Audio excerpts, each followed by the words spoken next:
Hey, salut tout le monde. Alors, est-ce qu'on ne serait pas en train de vivre un petit moment magique, vous et moi, en ce moment même? Alors non, pas parce que vous êtes en tête à tête avec moi.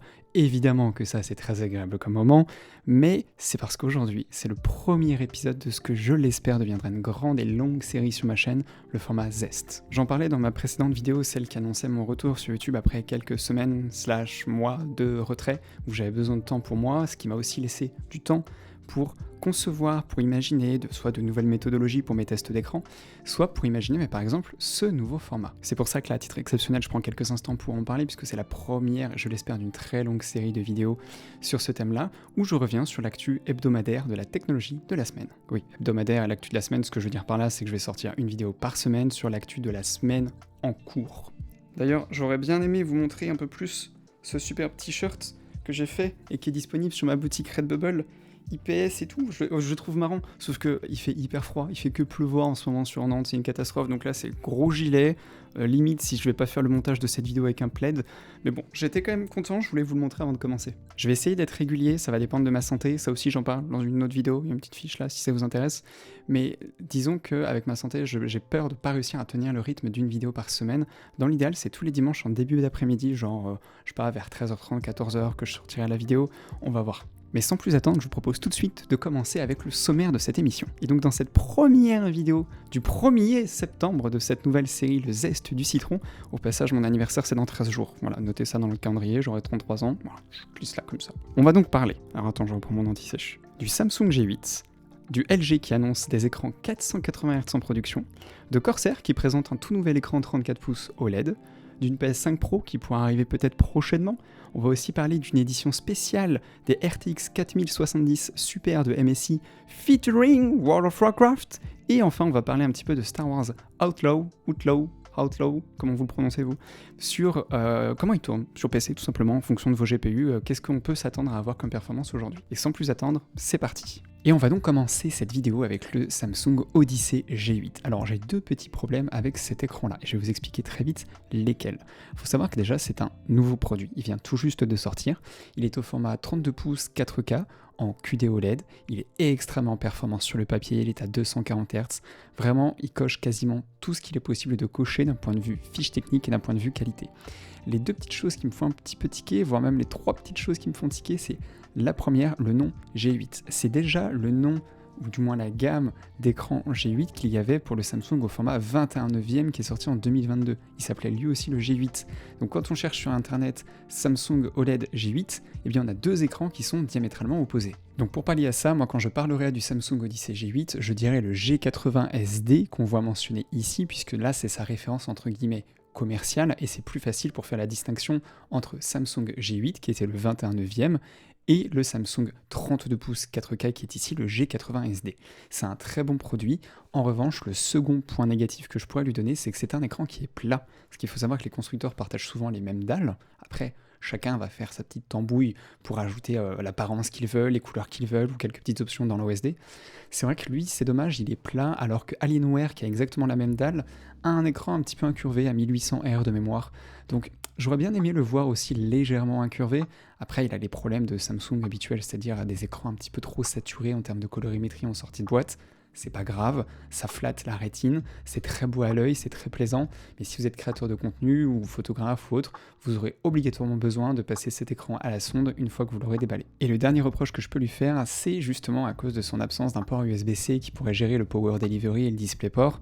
Non, on n'est que en DisplayPort et HDMI 2.1, ce qui est déjà très bien, mais c'est vrai que sur les écrans qui sortent en 2024, passer à une certaine gamme, passer à une certaine tranche de prix, je pense que tous ces écrans-là devraient intégrer au moins une connexion USB type C qui gère le Power Delivery et le DisplayPort.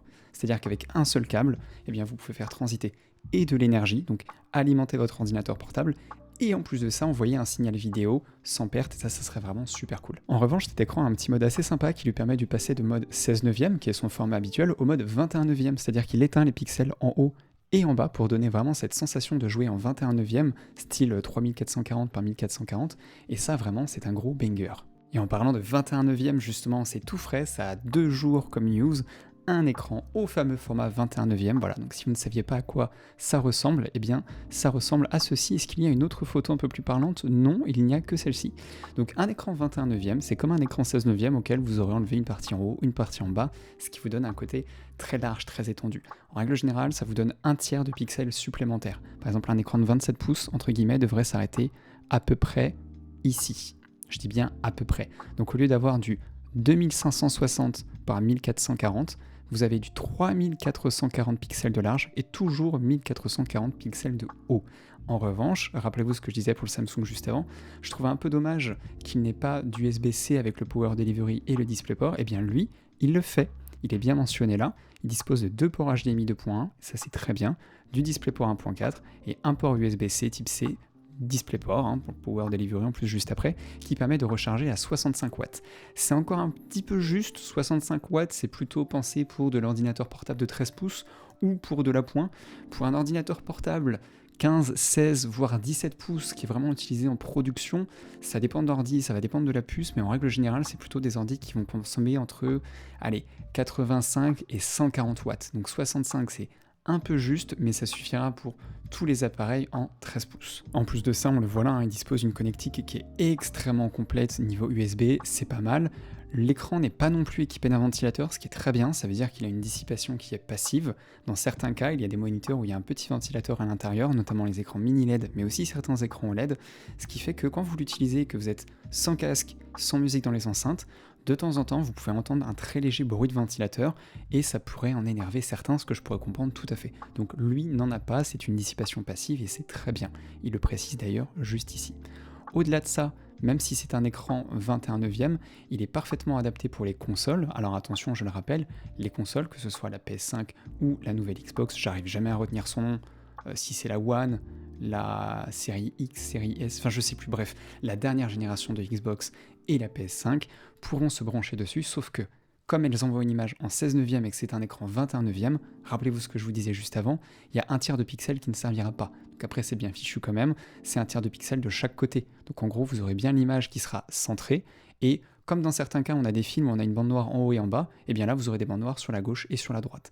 Mais ça n'empêche pas d'utiliser une console en plus d'un PC là-dessus, même si c'est un écran qui est quand même plutôt pensé pour les PC, on va pas se mentir. À côté de ça, on a une dalle qui est très belle, on a du HDR 400, on a un très beau ton de contraste à 1500 pour 1, une très belle colorimétrie de base. Non, vraiment ça c'est un écran qui est pas mal du tout. En plus de ça, il peut monter jusqu'à 240 Hz, ce qui change un peu du 175 Hz de la première génération d'écran LED en 21 neuvième, mais vraiment, petit banger avec ce Corsair Xeneon. Et concernant la suite des annonces, donc j'ai publié il y a peu un article sur mon site internet noatcitron.tech dans lequel j'expliquais que LG venait d'annoncer la mise en production de masse d'un nouveau type de dalle. Alors attention, c'est pas une dalle 240 ni 360 Hz, non, c'est une dalle 480 Hz avec une latence qui passe de 0,03 à 0,02 millisecondes. Alors après attention, ça fait techniquement un tiers de latence en moins, ça sera je pense imperceptible à l'œil. Il faut rappeler que la plupart des écrans gaming, ils tournent entre 5 et 10 millisecondes. Parce que oui, des fois vous verrez des écrans à 1 milliseconde, mais c'est comme je le précise là, entre deux pixels de la même couleur, donc ce qu'on voit le GTG par exemple pour le Gray to Gray, donc c'est-à-dire que votre pixel quand il va être gris, c'est le temps qu'il va mettre à redevenir gris en changeant d'état, sauf que dans la réalité, quand votre pixel il passe de blanc à rouge ou de vert à noir ou de vert à jaune, etc., eh bien il va mettre plus de temps que 1 milliseconde, 4 millisecondes, etc. Donc LG a annoncé cette production de masse avec en plus de ça la technologie Meta qui rajoute pas mal de luminosité à la dalle, et ça c'est intéressant parce que c'était quand même un des gros points négatifs. Ils ont aussi beaucoup travaillé sur la structure des pixels qui permettra d'avoir un texte un peu plus fin, un peu plus détaillé, un peu plus propre, parce que ça c'est vraiment les deux défauts qui étaient sur la première génération de dalles qu'on appelle les WOLED, à la différence des QD OLED de Samsung.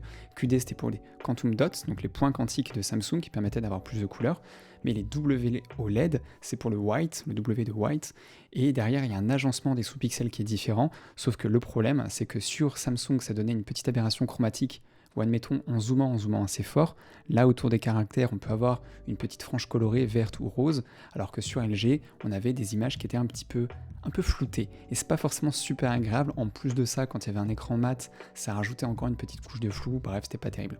Alors après, moi ma théorie c'est que les écrans, c'est ce que j'ai précisé à la fin de l'article, pourraient être annoncés soit à la fin de l'année 2024, parce que les dalles sont produites, c'est une chose, encore faut-il que les constructeurs les importent dans leurs produits. Donc comme il y a un CES, le grand salon du CES à Las Vegas, qui est une vitrine technologique et qui aura lieu l'année prochaine du 7 au 10 janvier, je vois bien pas mal d'annonces, on verra dans l'avenir si j'ai raison ou pas, mais je vois bien pas mal d'annonces sur des écrans avec ce nouveau type de dalle à cette période-là, sinon ce sera au Computex de l'année 2025. Et ensuite on va parler justement un peu de la PlayStation, parce qu'il y a pas mal de rumeurs depuis quelques temps à propos d'une PS5 Pro, ça serait son nom de rumeur, rien ne dit que ça sera le nom officiel. Pas de changement apporté au niveau de la manette dans un premier temps, c'est pas plus mal, très honnêtement, je préfère qu'on garde la manette actuelle, ça permettrait une rétrocompatibilité plus efficace. En revanche, quelques petites subtilités au niveau du design avec la présence d'ailettes. Alors attention, ça reste de la rumeur, ça prend avec des pincettes, mais il y a des ailettes supplémentaires sur le côté.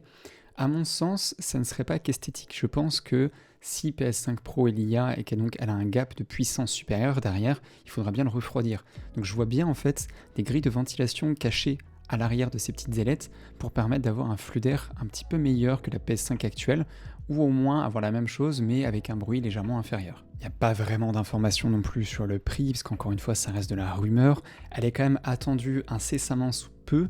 On pourrait s'attendre, je pense, peut-être à un lancement ou du moins une annonce, une présentation vers la fin de l'été ou les débuts de l'automne, histoire qu'elle puisse sortir pour les fêtes de fin d'année. Effectivement, ça serait pas déconnant de sortir une PS5 Pro quelques années, aussi longtemps entre guillemets, après la PS5, surtout si elle donne un gap de puissance assez colossal, ce qui serait dans les rumeurs, notamment au niveau de la rasterisation, au niveau de la puissance de calcul sur la mise à l'échelle. Nous, on a le DLSS et le FSR par exemple sur les PC, donc en gros, vous avez une image, admettons, qui va être en 2560 par 1440, mais qui va être mise à l'échelle par l'IA en 4K par exemple, ou de la 1080p qui va être mise à l'échelle en 4K. Ce qui fait que derrière, votre GPU a besoin de moins travailler, c'est une conversion qui est faite avec l'IA, avec une puce dédiée à ça, etc. À voir.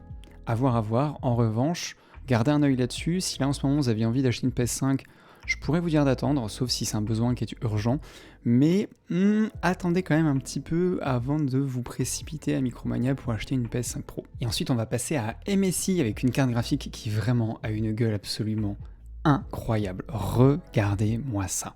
En plus, moi qui suis un grand fan de World of Warcraft, alors même si j'ai décroché, que je n'y joue plus depuis longtemps, j'ai énormément joué à l'époque de classique, un petit peu à Burning Crusade où j'avais même joué à la bêta à l'époque dans la petite salle réseau avec l'association d'informatique quand j'étais gamin. C'est surtout Watch of the Lich King et Cataclysme, Guild Ascendance. Voilà, je vous oublie pas, même si c'était il y a plus de 10 ans, je vous oublie pas. C'est vraiment mon jeu où j'ai passé le plus d'heures dans toute ma vie. Donc ils ont sorti une édition spéciale featuring World of Warcraft de la RTX 4070 Super. C'est la seule que je pense avoir vue. Je n'avais pas vu passer de 4080 ou de 4080 Super ou des trucs comme ça. C'est un peu dommage parce que la 4070 Super est un bon GPU. Alors est-ce que c'est parce qu'ils avaient beaucoup de stock de 4070 Super et que ça permet d'écouler un peu les ventes ? Je ne sais pas, mais bon, en tout cas, ça a le mérite d'exister. C'est une carte qui est très bonne sur le papier, elle est vraiment excellente. Au-delà de ça, regardez-moi ce design, avec ces dorures, ce petit RGB sur les côtés, et en plus la possibilité de changer la plaque qui se couvre sur le GPU, ça c'est vraiment génial. Alors c'est vrai que si, comme moi ou comme plein de gens, vous mettez votre carte graphique verticale, on s'en fiche parce que du coup cette plaque on la voit jamais, mais si comme la quasi-totalité, parce qu'on est une minorité à mettre notre GPU vertical, mais si vous êtes comme la majorité des gens à avoir le GPU horizontal, au moins vous aurez la possibilité de personnaliser ça en fonction de vos extensions préférées. Je trouve ça très cool. J'aurais quand même préféré qu'ils adaptent un petit peu, par exemple qu'ils évitent de mélanger deux extensions à chaque fois, avoir un seul visuel avec Eldemort sur Cataclysme ou avec le Roi Lich, etc. Ça aurait pu donner un petit côté super cool. J'aurais même préféré que ce soit en option, genre tu l'as choisi, tu peux en choisir 2 ou 3 maximum, mais que derrière tu en as 2 ou 3 vraiment belles. Mais bon, voilà, en tout cas, vous êtes au courant qu'il y a une édition limitée, très spéciale, de la gaming MSI RTX 4070 Super, édition World of Warcraft. Et enfin, on arrive à cette dernière news de ce nouveau format du Zest, hein, donc j'espère qu'il vous a plu. Cette fois, on est chez Tech Power Up, où il y a tout un dossier qui est vraiment ultra complet à propos de Star Wars Outlaws, je sais pas comment vous le prononcez, n'importe, où il y a pas mal de captures d'écran du jeu, mais surtout, et c'est ce qui va moins m'intéresser, alors il y a vraiment beaucoup de captures d'écran, c'est qu'il nous explique un petit peu comment le test a été fait, c'est-à-dire dans quel type de réglage par exemple, avec quelle configuration. Donc on voit qu'on a un i9, on a toute la fiche technique qui est là au niveau de la fréquence de la RAM, au niveau des marques, au niveau des performances, etc. Et ensuite, on a l'onglet 5 qui nous permet d'avoir les performances globales et les charges que ça apporte sur le système. Donc là, ce qu'on voit, c'est qu'en 1080p, 1440p et en 4K, on a des performances qui sont très différentes. Est-ce que ça vous surprend si la 4090 est tout en haut du classement? En revanche, on voit que la 7900 XTX, qui est le modèle de GPU que j'utilise moi aujourd'hui, est quand même plutôt bien classée. On est devant la 4070 Ti Super. On est un petit peu derrière quand même la 4080, un peu plus derrière la 4080 Super, mais là vous voyez on a moins de 10 fps, on a 9 fps d'écart. Certaines fois, par exemple entre la 4080 et la 4080 Super en 1080p, il n'y a quasiment pas de différence, hein. Il y a même pas, il y a 1,9 fps d'écart. En 4K, l'écart se creuse là aussi, il y a entre 4,4 et 5 images de différence. Bon, 5 images de différence par seconde, on voit pas trop la différence, sachant qu'en revanche le prix entre une 7900 XTX et une 4080 Super, là on le voit passer à un niveau de différence.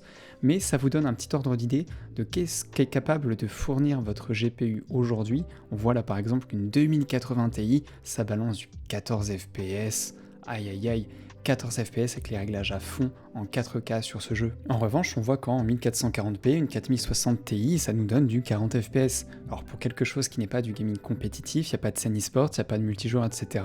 Bon, si déjà on arrive à avoir dans les 50-60 fps, ce que nous permet d'avoir une 4070 par exemple, c'est pas mal. La MSI que j'ai présentée juste avant, vous voyez, elle est à 61,8 fps, encore une fois avec tous les réglages graphiques en ultra. Si on les baisse, et des fois c'est juste un ou deux réglages qui font gagner 10, 15, 20% de perf en plus.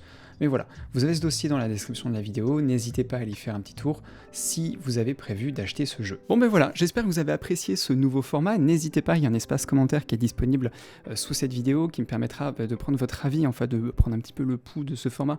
Est-ce qu'il y a des choses à améliorer? Est-ce que le son était bon? Est-ce que l'image en intro et en outro était bon? Est-ce que les informations partagées étaient pertinentes? Bref, n'hésitez pas à me faire savoir aussi quel était votre actu préféré, le format, bref, dites-moi tout ce que vous pensez en commentaire, ça me ferait très plaisir de vous lire. Et sur ce, moi je vous dis à très bientôt, et merci aux tipeurs qui participent financièrement au soutien de la chaîne Noix de Citron.